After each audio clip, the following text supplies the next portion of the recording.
অনেক কথা বলবো না, দুই একটা দৃষ্টান্ত দেব, তাতেই বুঝে ফেলবেন। আল্লাহ পাক বলেন শুধু সৃষ্টিই করি না, তার সামঞ্জস্য এবং পরিমাপকে ঠিক করে দেই। মুরগির বাচ্চা ডিমের থেকে বেরোয় তারে যদি ওর মায়ের শুদ্ধ যদি আপনি ফালায় দেন পানির মধ্যে ডুবে মরে যাবে, আর ওর মার চিৎকারের চোটে সারা গ্রামের মানুষ এক জায়গায় হবে। আর হাঁসের ডিম থেকে বাচ্চা বেরোলে সেই বাচ্চা আর মা বাবা দুজনকেই ফালায় দেন পানির মধ্যে, সাঁতরায় উঠে আসবে, ঠিক কিনা? কে শিখালো সাঁতার? কে শিখালো? শুধু সৃষ্টি করেন না, আল্লাহ পাক সৃষ্টি করেন, সামঞ্জস্য এবং পরিমাপকে ঠিক করেন এবং তাকে পথের নির্দেশ দেন। এটা হলো সর্বশেষ, সৃষ্টি করে ছেড়ে দেন না। যেমন কোরআনে কারীমে হযরত ইব্রাহিম আলাইহিস সালাম তিনি তার সম্প্রদায়ের সাথে যে কথোপকথন করেছিলেন, বিষয়টি আল্লাহ পাক কোরআনে কারীমের মধ্যে কোট করে দিলেন। এই হেদায়েতের বিষয় সেখানে আছে বলে আল্লাহ পাক বিষয়টা কোরআনে জায়গা করে দিলেন।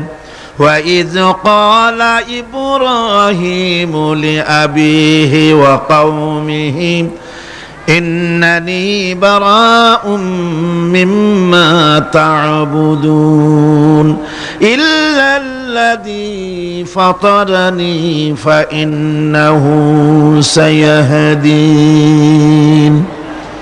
ইব্রাহিম আলাইহিস সালাম তার পিতা এবং তার গোত্রকে বললেন, তার সম্প্রদায়ের লোকদেরকে, নিঃসন্দেহে আমি মুক্ত, আমি পবিত্র।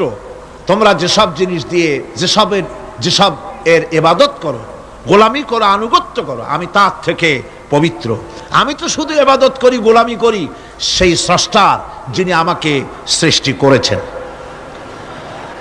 আমার সম্পর্ক শুধুমাত্র সেই সত্তার সাথে যিনি সৃষ্টি করেছেন। আল্লাযী খালাকানি ফাহুয়া ইয়াহদিন, যিনি আমাকে সৃষ্টি করে শুধু সৃষ্টি করেন নাই, আমাকে হেদায়েত দিয়েছেন, আমাকে পথের দিশা দিয়েছেন। ওয়াল্লাযী হুয়া ইউতঈমুনি ওয়া ইয়াসকিন, যিনি আমাকে সৃষ্টি করেছেন তিনি হেদায়েত দিয়েছেন, আর আমি যখন তৃষ্ণার্ত হই তিনি আমাকে পান করান, আমি যখন ক্ষুধার্ত হই তিনি আমাকে আহার দেন। ওয়া ইযা মারিতু ফাহুয়া ইয়াশফিন, আর যখন অসুস্থ হই তখন তিনি আমাকে রোগ মুক্ত করে দেন। সুবহানাল্লাহি ওয়া বিহামদিহি। তাহলে কি হলো? অর্থাৎ যে প্রতিপালক, তার প্রতিপালন পদ্ধতি আমার সকল প্রয়োজন মিটান, যিনি আমাকে পান করান, আহার করান, অসুস্থ হলে যিনি আমাকে সুস্থ করেন। হেদায়েতের কামটা তিনি আরেকজনের জন্য রাখেন নাই, তিনি আমার হেদায়েতের ব্যবস্থাও করেছেন। ভাইরা আমার, আল্লাহ রাব্বুল আলামিন শুধু সৃষ্টি করেন নাই, সৃষ্টি করে হেদায়েত দিয়েছেন, মানুষকে হেদায়েতের রাস্তা বলে দিয়েছেন। সঠিক পথ কোনটি সেই পথের কথাও তিনি পরিষ্কার করে বলে দিয়েছেন। এই জন্য আল্লাহ পাক বলেন, কোরআন মাজিদ হেদায়েতকে বিরাট দান বলে ঘোষণা করেছে। মানুষের জন্য যে হেদায়েত আল্লাহ দিয়েছেন তা সবচাইতে বড় দান। জোরে কোন সুবহানাল্লাহ। ইন্না খালাকনাল ইনসানা মিন নুতফাতিন আমশাদিন নাবতালিহি ফাজআলনাহু সামিআম বাসীরা। আমি মানুষের মিলিত শুক্রর দ্বারা, নুতফা দিয়ে আমি মানুষ সৃষ্টি করেছি এবং তাকে একে একে বিভিন্ন স্তর পার করেছি। তাকে শ্রবণ শক্তি দিয়েছি, তাকে দর্শন শক্তি দিয়েছি। ইন্না হাদাইনাহুস সাবিলা ইম্মা শাকিরান ওয়া ইম্মা কাফুরা। নিশ্চয়ই আমি তাদেরকে তাদের কর্মপন্থা প্রদান করেছি, আমি তাদেরকে হেদায়েত দিয়েছি, চলার পথের দিশা দিয়েছি। এখন ইচ্ছে করলে সে কৃতজ্ঞ হতে পারে, ইচ্ছে করলে অকৃতজ্ঞতার পথও অবলম্বন করতে পারে। আমি তাকে হেদায়েত দিয়ে দিয়েছি, পথ দেখিয়ে দিয়েছি। ডান এবং বাম দুটি রাস্তা আল্লাহ পাক দেখিয়ে দিয়েছেন। আসহাবুল ইয়ামিন, আসহাবুশ শিমাল, একটা ডানপন্থী আর একটা বামপন্থী। আমাদের দেশে কিছু লোক আছে, নাম মুসলমান কিন্তু বলে যে আমরা বামপন্থী আন্দোলন করি, অথচ সমস্ত ডানপন্থীদের জায়গা হবে জান্নাতে যদি জান্নাতের আমল করতে পারে। ডানপন্থীদের নেতা হচ্ছেন দুনিয়ার সমস্ত পয়গম্বরেরা, আর বামপন্থীদের নেতা হলো শয়তান। বামপন্থীদের নিয়ে শয়তান যাবে কিয়ামতে জাহান্নামে। আল্লাহ পাক রাস্তা বলে দিয়েছে। আল্লাহ রাব্বুল আলামিন বলেন, আলাম নাজআল লাহু আইনাইনি ওয়া লিসানান ওয়া শাফাতাইন ওয়া হাদাইনাহুন নাজদাইন। আমি কি তোমাদের দুটি চক্ষু দেই নাই, দেখার জন্য দুটো চোখ দেই নাই? আমি কি তোমাদেরকে কথা বলার জন্য দুটো ঠোঁট দেই নাই? এরপরে আমি কি তোমাদেরকে ভালো মন্দ বোঝার জন্য আমি কি হেদায়েত দেইনি? ভালো মন্দ সবটা বোঝার জন্য আমি তোমাদেরকে হেদায়েত দিয়েছি। সুতরাং এই হেদায়েতের রাস্তা ছেড়ে দিয়ে তোমরা নিজেদেরকে গোমরাহির মধ্যে ডুবিয়ে দিও না। আমার দেওয়া হেদায়েতের রাস্তায় নিজেদেরকে পরিচালিত করার জন্য প্রচেষ্টা করো। সিরাতাল মুস্তাকিম, এজন্য মডেল দরকার। কার অনুসরণ করব? আল্লাহ পাক শিখায় দিলেন, সিরাতাল্লাযীনা আন'আমতা আলাইহিম। পড়েন সবাই, সিরাতাল্লাযীনা আন'আমতা আলাইহিম গায়রিল মাগদুবি আলাইহিম ওয়ালাদ-দাল্লিন। আয় আল্লাহ, অনুগ্রহপ্রাপ্ত দল, সেই রাস্তা অনুগ্রহপ্রাপ্তদের রাস্তা চাই। তোমার মনোনীত ব্যক্তি অনুগ্রহপ্রাপ্ত যারা, তাদের পথ অনুসরণ করতে চাই। এই অনুগ্রহপ্রাপ্ত দল কারা, সে কথা কোরআন শরীফে বলা হয়েছে। আল্লাহ রাব্বুল আলামিন বলেন, ওয়া মান ইউতি'িল্লাহা ওয়ার রাসূল ফাউলাইকা মা'আল্লাযীনা আন'আমাল্লাহু আলাইহিম মিনান নাবিয়্যিনা ওয়াস-সিদ্দীকিন والشهداء والصالحين وحسن أولئك رفيقا। আর যে ব্যক্তি আল্লাহ এবং রাসূলের আনুগত্য স্বীকার করলো, নিঃসন্দেহে সে অনুগ্রহপ্রাপ্তদের সঙ্গী হলো। সেই অনুগ্রহপ্রাপ্ত কারা? নবীয়িন। 4 শ্রেণীর লোক। কয় শ্রেণী? বলেন সবাই, কয় শ্রেণী? নবীয়িন, সিদ্দিকিন, শুহাদা, সালিহিন। এই 4 শ্রেণীর লোক হচ্ছে আল্লাহ পাকের অনুগ্রহপ্রাপ্ত লোক। কোন আলহামদুলিল্লাহ। এরাই হলো অনুগ্রহপ্রাপ্ত দল। এখন নবী কারা? নবী হচ্ছেন যারা নাকি আল্লাহ পাকের কাছ থেকে ওহী প্রাপ্ত হয়েছেন, নিখিল মানুষের চিরন্তন শান্তি এবং কল্যাণের জন্য আল্লাহ পাকের নিকট থেকে সত্যের বিধান লাভ করেছেন। তারাই হচ্ছেন নবী, যারা আল্লাহ পাকের কাছ থেকে ওহী প্রাপ্ত হয়েছেন। আর নবীরা হচ্ছেন মাসুম, নবীরা হচ্ছে বেগুনাহ। নবীদের কোনো ভুল নাই, নবীদের কোনো গুনাহ নাই। কোন সুবহানাল্লাহ। এই পৃথিবীর মধ্যে সুপার কোয়ালিটির মানুষ, সর্বশ্রেষ্ঠ মানুষ কারা? নবীরা। সর্বশ্রেষ্ঠ মানুষ কারা? এখানে আবার এক শ্রেণীর লোকেরা বলে যে নবীরে মানুষ কওয়া যাবে না। আছেন এমন লোক, নবীরে মানুষ কওয়া যাবে না। কেন? কেন? নবীর সম্মান কত।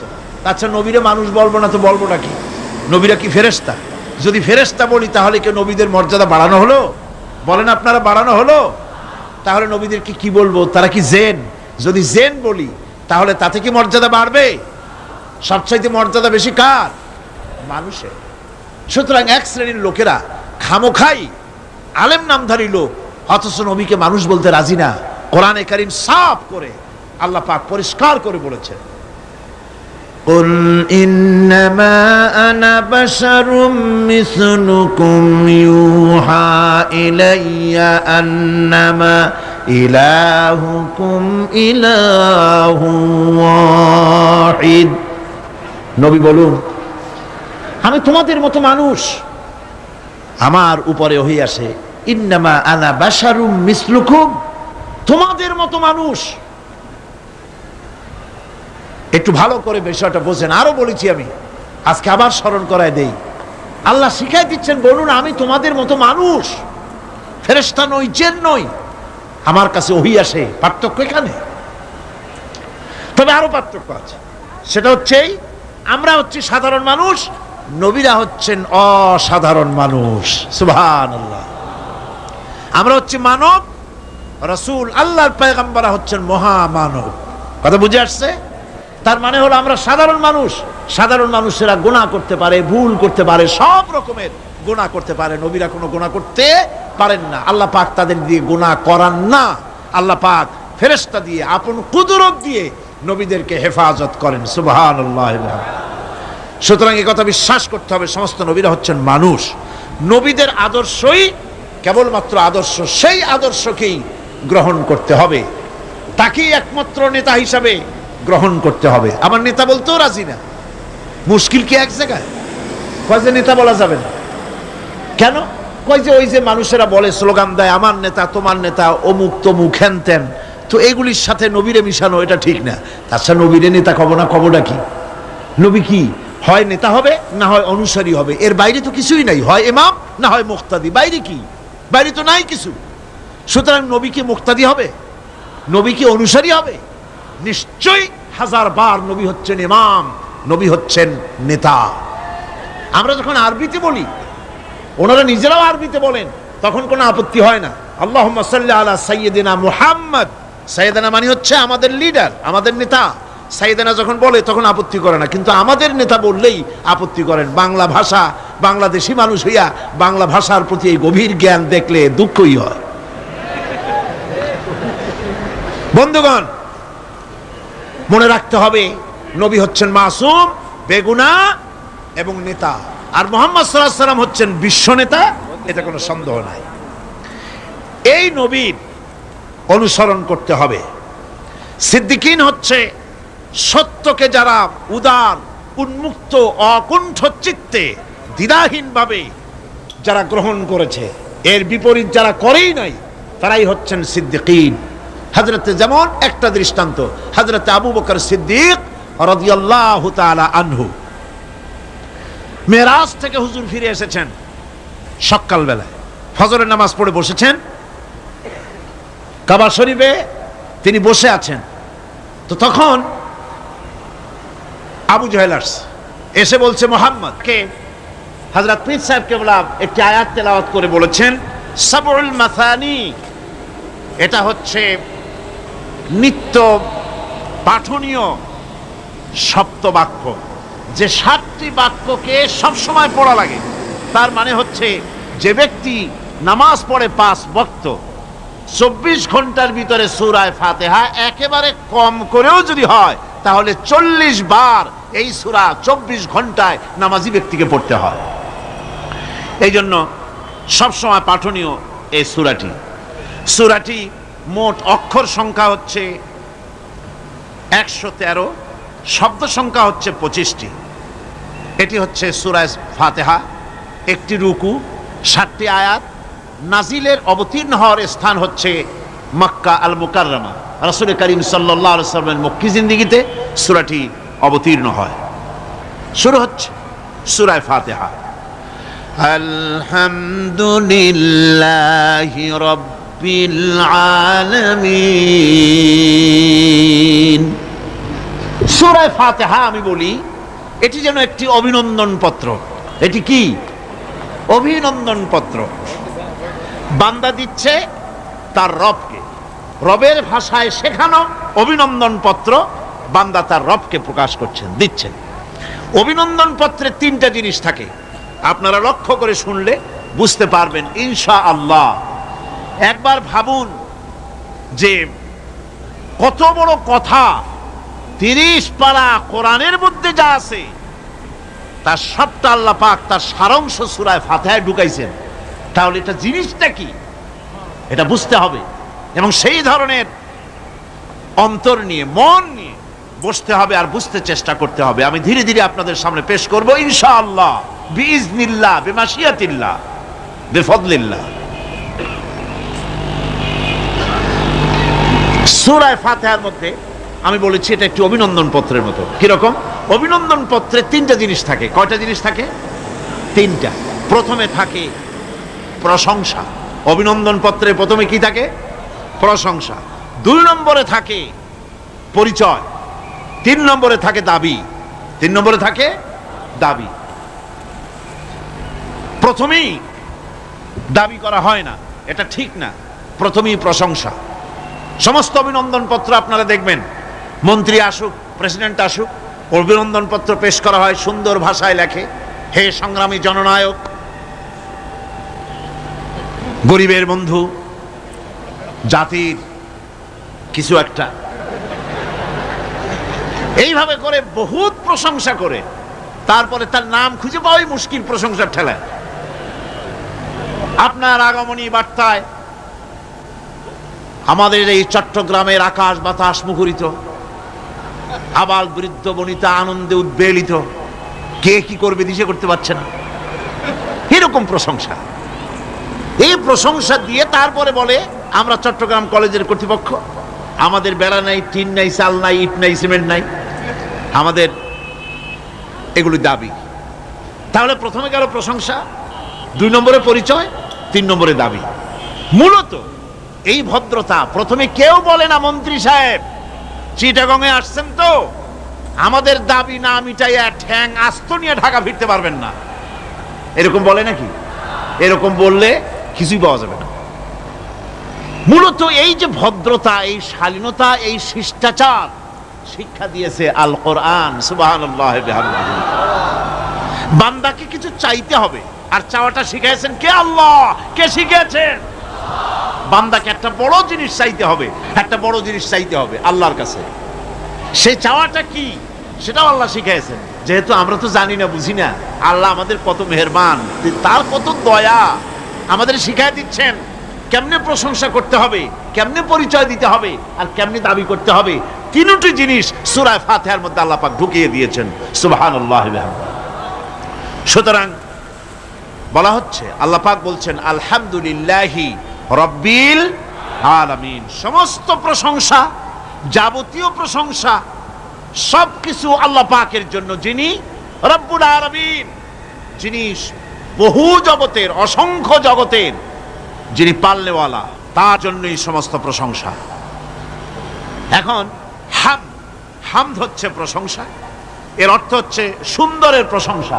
অসুন্দরের কিন্তু কোনো হামদ হয় না, অসুন্দরের হামদ হয় না। হামদ হয় কার? সুন্দরের। সুন্দরের হামদ হয়, প্রশংসা হয়। এই জন্য প্রশংসা করতে হবে আল্লাহ পাকের। কোন ফাসিকের প্রশংসা যদি করা হয়, আল্লাহ পাক নারাজ হয়ে যান, আল্লাহ পাকের আরশ গোসায় থরথর করে কাঁপতে থাকে। প্রশংসা হবে কেবলমাত্র কার? আল্লাহ পাকের। এবং এই প্রশংসা সবটুকু হামদের আগে আলিফ লাম লাগানো হয়েছে। এটা হচ্ছে জিন্স বা ইস্তিকরাক, অর্থাৎ সমস্ত বস্তুকে বোঝাবার জন্য আল শব্দকে ব্যবহার করা হয়েছে। আলহামদু, সমস্ত প্রশংসা সেই আল্লাহ পাকের, যিনি তামাম জাহানকে সৃষ্টি করেছেন এবং প্রতিপালন করেছেন। আল্লাহ রাব্বুল আলামিন বলেন, আমরা শুরু করছি সূরা ফাতিহা, অভিনন্দন পত্র দিচ্ছি। কারে দিচ্ছি? আল্লাহ পাককে দিচ্ছি। সেখানেও ভাষা দিয়ে রব্বুল আলামিন বলেন প্রশংসা করো, আলহামদুলিল্লাহি রাব্বিল আলামিন। সমস্ত প্রশংসা আল্লাহ পাকের, যিনি হচ্ছেন রব। যিনি কি? রব। এখন এই রব শব্দের বাংলা অর্থ করা হয় প্রভু, লালনকারী, প্রতিপালনকারী, কিন্তু এই অর্থ যথেষ্ট নয়। কোরআনে কারিমে যে রব বলা হয়েছে তার অর্থ হচ্ছে, তার অর্থ ব্যাপক, অনেক বিশাল এর অর্থ। এ রব কাকে বলে আমি রবের সমস্ত ব্যাখ্যা করতে পারবো না, তবে অল্প কথায় এমন ভাবে বলতে চেষ্টা করব যাতে করে আপনাদের বুঝে আসবে ইনশাআল্লাহ।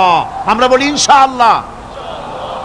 এখন আপনারা যদি আমাকে প্রশ্ন করেন যে অত কথা বুঝি না, এক লাইনে এক বাক্যে বুঝায় দেন রব কাকে বলে, তাহলে আমি কথাটা এইভাবে বলবো, যাহার যখন যে জিনিসের যতটুকুন প্রয়োজন তাহাকে তখন সেই জিনিস ফরিয়াদ করার আগে যিনি পৌঁছে দেন তার নাম হচ্ছে রব। এ রব হচ্ছে তার মধ্যে রুবুবিয়তের সম্পূর্ণ কোয়ালিটিতে ভর্তি। আল্লাহ পাকের মধ্যে রুবুবিয়তের কোয়ালিটি। রব শুধু সৃষ্টি করেই ছেড়ে দেন না, প্রতিপালন করেন, পূর্ণতায় পৌঁছে দেন। সুবহানাল্লাহ বলতে ইচ্ছে করে না ভাইরা? দেখেন আল্লাহ রাব্বুল আলামিন এমন রব, বাংলাদেশের কুকুর আর আমেরিকা ইউরোপের শীত প্রধান দেশের কুকুর একরকম নয়। আমাদের দেশের পশু ইউরোপ আমেরিকার শীত প্রধান দেশের পশু একরকম নয়। তার কারণ হলো আমাদের দেশে শীত কম, নাতিশীতোষ্ণ অঞ্চলের মধ্যে খানিকটা পড়ে যায়। এখানে পশুদের গায়ে কম পশম থাকলে কোনো অসুবিধা নাই। ভেড়া, ঘোড়া, কুকুর, বন্য প্রাণীকে কেউ তো কম্বল দেয় না, ল্যাপ দেয় না, রাজাই দেয় না, খাতা দেয় না, চাদর দেয় না। আল্লাহ রাব্বুল আলামিন তিনি এমন রব, শীত প্রধান দেশের পশুদের গায়ে পশম দিয়া চিরস্থায়ী কম্বল জড়ায় দিয়েছেন। এর নাম হচ্ছে রব। প্রতিপালনের পদ্ধতি কি সুন্দর করে তিনি প্রতিপালন করছেন, কি সুন্দর করে তিনি পশু পক্ষীগুলিকে তাদের আহার জোগাড় করছেন, প্রতিপালন করছেন। তিনি রব, মানুষকে সৃষ্টি করেছেন, আমাদেরকে সৃষ্টি করেছেন, সব প্রয়োজন মিটাইছেন। সুবহানাল্লাহ ওয়া বিহামদিহি, সকল প্রয়োজন মিটিয়েছেন, একটা জিনিস বাদ রাখেন না। আমি এই জন্য বলি যে কোরআন হচ্ছে বিজ্ঞানের উৎস। কোরআন বিজ্ঞানের কি? বিজ্ঞানের আবিষ্কার যত বাড়বে, বিজ্ঞান চিরটা কাল কোরআনের কাছে ভিক্ষার হাত দিয়ে এতিমের মতো দাঁড়ায় থাকবে কিয়ামত পর্যন্ত। আজ পৃথিবীর বিজ্ঞানীরা বলছেন জগৎ সম্পর্কে, আমরা মনে করছি পৃথিবীটাকে, আমাদের কাছে তো জগৎ দুইটা। কয়টা জগৎ? একটা জগৎ হলো এইটা, ইহজগৎ আর পরজগৎ, এছাড়া আর কিছু জানি না। এই দুইটাই জগৎ আমাদের কাছে। এখন দেখেন বিজ্ঞানীরা কি বলছে। বিজ্ঞানীরা বলছেন সৌরজগতে শুধু আমাদের সৌরজগৎটাই শেষ না, অসংখ্য সৌরজগৎ আছে মহাশূন্যে, অসংখ্য সৌরজগৎ। পৃথিবীর প্রতি 4 বিলিয়ন মানুষ যদি এক একটা সৌরজগৎ দখল করে, তাতেও সৌরজগৎ শেষ হবে না। আরো সহস্র সহস্র বিলিয়ন বিলিয়ন সৌরজগৎ আরো ফাঁকা পড়ে থাকবে। এত সৌরজগৎ আল্লাহ সৃষ্টি করেছেন। এই মহাশূন্যে বহুমাত্রিক জগতের কথা আল্লাহ পাক এখানে বলেছেন। এই পৃথিবী একটা জগৎ, এই মাটির তলে আছে আর এক জগৎ, সমুদ্রের ভিতরে আছে পানির তলার আর এক জগৎ। আর মহাশূন্য যে কি তা আপনার মাথায় শূন্য হয়ে যাবে চিন্তা করতে করতে। এই জন্য বিজ্ঞানীরা, বড় বড় বিজ্ঞানী, এরা কিন্তু নাস্তিক হয় না। বর্তমান বিজ্ঞানীরা চিন্তা করে গবেষণা করে খেয়েই হারিয়ে ফেলছে মহাশূন্যকে দেখে। যেখানে আছে গ্যালাক্সি, যেখানে আছে মিল্কি ওয়ে, যেখানে রয়েছে অসংখ্য তারকা, এই পৃথিবীটা মহাশূন্য আল্লাহ যেভাবে তৈরি করেছেন, সেই তুলনায় এই পৃথিবী একটা মার্বেলের চাইতে খুব বেশি একটা বড় কিছু হয় বলে মনে হয় না। পৃথিবী যদি হয় একটা মার্বেলের মতো, তাহলে আমরা যে মানুষ, আমাদের অস্তিত্ব কোথায় চিন্তা করেন। এবার মহাশূন্যে চলেন, মহাশূন্য সে কি বিশাল মহাশূন্য। একটা তারকা থেকে আর একটা তারকায় যদি যেতে হয়, তাহলে সহস্র সহস্র বিলিয়ন বছরের দরকার হবে। কি বছর? এ দুনিয়ার বছর না, আলোকবর্ষ, লাইট ইয়ার। আলো চলে প্রতি সেকেন্ডে কত? 1,86,000 মাইল। এই 1,86,000 মাইলের সেকেন্ড, এর মিনিট, এর ঘন্টা, এর দিন, এর মাস, এর বছর, এই আলোকবর্ষ। সহস্র সহস্র আলোকবর্ষ পার হয়ে যাবে এক তারকা থেকে আর এক তারকায় পৌঁছানো সুকঠিন। এ ধরনের অসংখ্য তারকা আল্লাহ পাক তৈরি করে রেখেছেন। সূর্য হচ্ছে পৃথিবীর চাইতে 13 লক্ষ গুণ বড়। এরকম সূর্য বিজ্ঞানীরা এখন বলছে, আগে বলতো 1 কোটি সূর্যের চাইতে বড় তারকা, এখন বলতেছে এই রকমের পৃথিবীর চাইতে 13 লক্ষ গুণ বড় যে সূর্য, এরকম 3 কোটি সূর্য খাইয়ে ভালাইতে পারে। এরকম সহস্র সহস্র তারকা এক একটা গ্যালাক্সির ভিতরে আল্লাহ পাক তৈরি করে রেখেছে। এখন মনে হচ্ছে যে এই তারকাগুলি বড় না, এই তারকাগুলির চাইতো আবার বড় জিনিস আছে। সেগুলি কি? সেটাকে বলা হয় ব্ল্যাক হোল। সেটাকে বলা হয় ব্ল্যাক হোল, অন্ধকার কূপ। ব্ল্যাক হোল আবার ম্যানহোল বুঝবেন না, কিন্তু ম্যানহোলের ঢাকনা চুরি হয় যেমন। তবে একটা দৃষ্টান্ত আপনি বুঝতে পারেন, রাস্তায় রাস্তায় যেমন অসংখ্য ম্যানহোল আছে, ওই রকম করে মহাশূন্যে অসংখ্য ব্ল্যাক হোল আছে, একটা দুইটা না, অসংখ্য। এই ব্ল্যাক হোল আবার দেখা যায় না, অদৃশ্য ব্ল্যাক হোল। এই ব্ল্যাক হোলগুলো কি? এগুলি কোরআনে কারীমের মধ্যে আল্লাহ পাক বলেছেন, ফালা উকসিমু বিমাওয়াকিন নুজুম, ফালা উকসিমু বিমাওয়াকিন নুজুম, শপথ সেই পতন স্থানের যেখানে নক্ষত্র সমূহ ধ্বংস হয়ে যায়, ধ্বংসপ্রাপ্ত হয়, কসম সেই স্থান সমূহের। সুবহানাল্লাহ। এই অন্ধকার কূপের, এই অন্ধকূপের কসম করছেন আল্লাহ পাক। সে অন্ধকূপটা কি? সেই ব্ল্যাক হোলটা কি? সেই ব্ল্যাক হোল হচ্ছে ওই যে তারকার কথা বললাম, যে সূর্য খাইতে পারে, 3 কোটি সূর্য খাইতে পারে, এই রকমের তারকাগুলি ঘুরতে ঘুরতে কোনো এক কারণে যখন সে ব্ল্যাক হোলের রেঞ্জের মধ্যে এসে যায়, তখন ব্ল্যাক হোল ওকে এমন ভাবে চুষে হজম করে ফেলে, যেমন বাচ্চা চকলেট চুষা খাইয়া ফেলায়, এরকম ব্ল্যাক হোলগুলি অত বড় তারকাগুলি খাইয়া চুষা শেষ করে ফেলে দেয়। সুবহানাল্লাহি বিহামদিহি। বিজ্ঞানীরা বলেছেন, আমাদের এই পৃথিবীটা, আল্লাহ না করুন কখনো, এই পৃথিবীটা যদি কোনো ব্ল্যাক হোলের আওতায় পড়ে, ওর রেঞ্জে আসে, তাহলে মাত্র 2 সেন্টিমিটারের মধ্যে পৃথিবীটা তার ঘনত্ব লাভ করে ব্ল্যাক হোলের মধ্যে অদৃশ্য হয়ে যাবে, হারায় যাবে, অস্তিত্ব থাকবে না। আল্লাহ পাক, আশ্চর্য লাগে আমার, বিজ্ঞানের বইপত্র যখন পড়ি আমার কাছে আশ্চর্য লাগে, 1400 বছর আগে নবী কোনো বিজ্ঞানাগারে পড়াশোনা করেন নাই, কোন সায়েন্স নিয়ে রিসার্চ করেন নাই, সেই নবীর মুখ থেকে এমন বিজ্ঞানময় কোরআন আল্লাহ বের করালেন, যে আজকের পৃথিবীর মডার্ন যুগের বিজ্ঞানীরা কোরআনের কাছে এতিম হয়ে দাঁড়ায় আছে। পৃথিবীর কোন বিজ্ঞানী বলতে পারবে না যে কোরআনে কারীমের অমুক আয়াতটা আনসাইন্টিফিক, এটা হাদিস আমাদের বিজ্ঞানের সাথে মিল খায় না, এমন কথা বলতে পারবে না। বরং কোরআন সার্টিফাই করবে তোমার এই বক্তব্য, তোমার এই থিওরি মোস্ট আনসাইন্টিফিক। কোরআন বলবে, ওরা বলতে পারবে না যে আয়াতটা আনসাইন্টিফিক। সুতরাং কোরআন হচ্ছে মহান বিজ্ঞানময়, কোরআন হচ্ছে আল্লাহ পাকের দেওয়া এক মহান বিধান, যে কোরআনের কারণে আল্লাহ পাক আমাদেরকে হেদায়েত দান করেছেন। সুতরাং এই কোরআন হচ্ছে, কোরআনের মধ্যে যা আছে, গোটা কোরআনে যা আছে সব সূরা ফাতিহায় আছে। সুবহানাল্লাহি বিহামদিহি। আল্লাহ পাক বলছেন, আলহামদুলিল্লাহি রাব্বিল আলামিন। মহব্বতের সাথে পড়েন সবাই, আলহামদুলিল্লাহি রাব্বিল আলামিন। সমস্ত প্রশংসা, যাবতীয় প্রশংসা সে আল্লাহ পাকের, যিনি তামাম জাহানের পালনেওয়ালা রব। আল্লাহ পাক তার কাছে যখন বান্দা আলহামদুলিল্লাহি রাব্বিল আলামিন বলে, তখন প্রশ্ন হয় যে তার, যার প্রশংসা তুমি করছো, তোমরা করছো, তার কি আরো কোনো গুণকীর্তন আছে নাকি? আমরা বলি আর রহমানির রহিম, তিনি পরম দাতা এবং দয়ালু। রহমান এবং রহিম দুটি হচ্ছে সমঅর্থবোধক, প্রায় কাছাকাছি অর্থবোধক শব্দ। অসীম মেহেরবান এবং বিশেষ করুণাময় তিনি, যিনি রহমান এবং রহিম। রহমান রহিম আল্লাহ পাকের দুটি গুণবাচক নাম। রহমান অপেক্ষা, রহিম অপেক্ষা রহমান,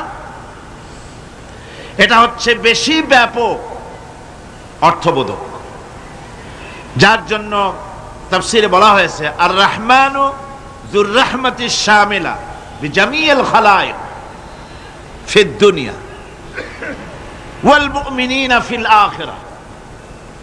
অর্থাৎ রহমান তিনি, যিনি এমন রহমতের মালিক যা বিশেষত গোটা বিশ্বের সমস্ত মানুষের জন্য প্রযোজ্য। আর রহিম হচ্ছে শুধু কিয়ামতের দিন পৃথিবীতে রহমান তিনি দয়াবান পৃথিবীর সমস্ত মানুষের জন্য এবং কিয়ামতে শুধু মুমিনদের জন্য। রহমান কিয়ামতে শুধু মুমিনদের জন্য। আর রহিম হচ্ছে আর রহিম যুর রাহমাতি শামিলা লিল মুমিনিনা ইয়াউমিল কিয়ামা। রহিম হচ্ছে শুধুমাত্র কিয়ামতের দিন আল্লাহ রাব্বুল আলামিন শুধু মুমিন লোকদের জন্য এই বিশেষ দয়া কিয়ামতের দিন করবেন। এখন রহমান হচ্ছেন পৃথিবীর সমস্ত মানুষের জন্য, সমস্ত প্রাণীর জন্য। তার দান থেকে কেউ বঞ্চিত থাকবে না, সকলের জন্য তার দানের দরজা অবারিত, উন্মুক্ত। এই পৃথিবীর বুকে আমরা দেখতে পাই মানুষ তার বন্ধুদেরকেই দেয়, শুধু সরকার হোক আর সাধারণ মানুষ হোক, আপনজনদেরকে নিজের দলকেই বেশি দেয়। কথা ঠিক কিনা? নিজের দলের প্রতি, আত্মীয় স্বজনের প্রতি স্বজন প্রিয়তা মানুষের শরীরের ভিতরে রোগ হিসাবে কাজ করে, আর এভাবে করে নিজের দল আর আত্মীয় স্বজনকে বেশি করে সুযোগ সুবিধা দেয়। শত্রুকে কেউ দেয় না, শত্রুকে কেউ ডেকে ডেকে কোনো জিনিস দিতে চায় না বা দেয় না। আল্লাহ রাব্বুল আলামিন এমন রহমান, এমন দয়াবান, এমন মেহেরবান, যারা তার ইবাদত করে, যারা তাকে স্বীকার করে, আল্লাহ বলে তাকে যারা সেজদা দেয়, আল্লাহ পাক তাদেরকেও দেন। আর যারা আল্লাহকে অস্বীকার করে, আল্লাহ রাব্বুল আলামিনকে মানে না, তার গুণাবলী কি স্বীকার করে না, তার অস্তিত্ব স্বীকার করে না, তারপরেও আল্লাহ রাব্বুল আলামিন কোন নাফরমান বান্দাকেও রহমত থেকে বঞ্চিত করেন না। সে যেই হোক, বেনামাজি হোক, মুরতাদ হোক, নাস্তিক হোক, তারপরে আল্লাহর অনুগ্রহ থেকে সে বঞ্চিত থাকে না। কথা ঠিক কিনা? বরং এটাই আমরা দেখি, নামাজি, দিনদার, পরেজগার মানুষ তার বরং কম থাকে, সে বরং কম পায়। বাড়ি নাই, ঘর নাই, কলকারখানা নাই, আর নামাজ রোজা করে না, হজ যাকাত করে না, আল্লাহর সাথে বিরোধিতা করে, আল্লাহরে মানেই না, বলে দেয়ার ইজ নো গড, স্রষ্টা বলতে কেউ নাই। এই ড্রিঙ্ক অ্যান্ড বি মেরি, এই হচ্ছে তাদের থিওরি, তাদের দর্শন, তাদের ফিলসফি। এই জাতীয় লোকগুলি বরং দেখা যায় তারা ক্ষমতা পায়, বাড়ি হয়, গাড়ি হয়, কল হয়, কারখানা হয়, সম্মান পায়। এটা কেন? এর কারণ হচ্ছে আল্লাহ রাব্বুল আলামিন এই পৃথিবীর কোনো মূল্য দেন না। এই পৃথিবীর মূল্য যদি আল্লাহ পাকের কাছে একটা মশার দানার তুল্য যদি হতো, আল্লাহ পাক বিদ্রোহীদেরকে, কাফেরদেরকে এক ঢোক পানি আল্লাহ পাক গিলতে দিতেন না। এবার চিন্তা করেন, আল্লাহর ব্যাপারে যে দৃষ্টান্তটা দেওয়া হয়েছে, দৃষ্টান্তটা কত গুরুত্বপূর্ণ। মশার দানার তুল্য, মশার দানার তুল্য এই পৃথিবীর দাম নাই আল্লাহর কাছে। আপনাকে যদি কেউ 10 লক্ষ মশার দানা বহু কষ্ট করে জোগাড় করিয়া যদি কেউ দেয়, তাহলে আপনি কয় টাকা দিয়ে কিনবেন? 4 পয়সা দিয়েও একজনে বলছে 4 পয়সাও দিবে না। তাহলে বোঝেন এর কোনো মূল্য নাই। একটা মশার দানার তুল্য মূল্য আল্লাহ পাক এই পৃথিবীর দেন না, যার কারণে অবারিত উন্মুক্ত হস্তে আল্লাহ পাক সমস্ত মানুষের জন্য, প্রাণী জগতের জন্য তিনি করুণা করেছেন সকলকে। এই করুণাময় রহমান আল্লাহ পাক তিনি গুনাহগারদেরকে, যারা আল্লাহ পাকের ফরমাবরদারি করতেছে, তাদেরকে সকলকে আল্লাহ পাক সমানভাবে তার জিনিসগুলিকে তিনি দিয়ে দিচ্ছেন। এটা হচ্ছে রহমান। আর রহিম হচ্ছে, হাদিস শরীফে বলা হয়েছে, আর রহমানু রহমানুদ দুনিয়া ওয়াল আখিরা, আর রহিমু রহিমুল আখিরা। মুমিন রহমান তো শুধু আল্লাহ পাক দুনিয়া এবং আখিরাতের জন্য, আর রহিম শুধুমাত্র আখিরাতের জন্য। আবার কোন কোন আয়াতে বলা হয়েছে যে আল্লাহ পাক দুনিয়ার মানুষের জন্য রহিম।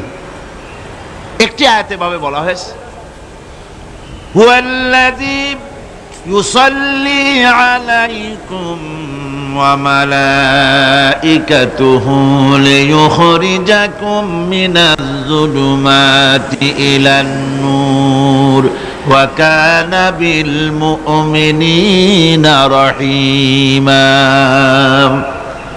সে আল্লাহই তোমাদের প্রতি রহম করেছেন, রহমত নাজিল করেছেন এবং তার ফেরেশতাগণ এই উদ্দেশ্যে যে তোমাদেরকে তিনি অন্ধকার থেকে আলোর দিকে বের করে নিয়ে আসবেন।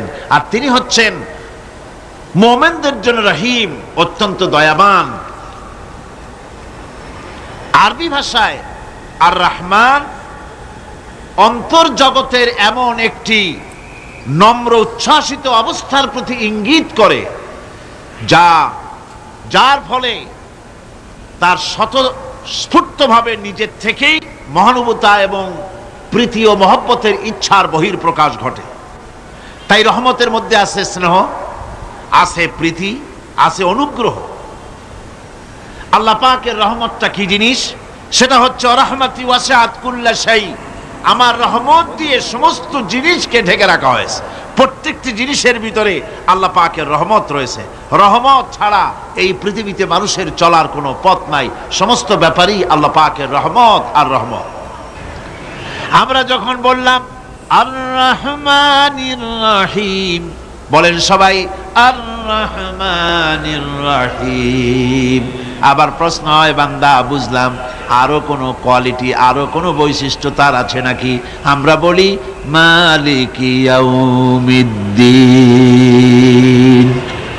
তিনি হচ্ছেন বিচার দিনের মালিক, শেষ বিচারের মালিক তিনি।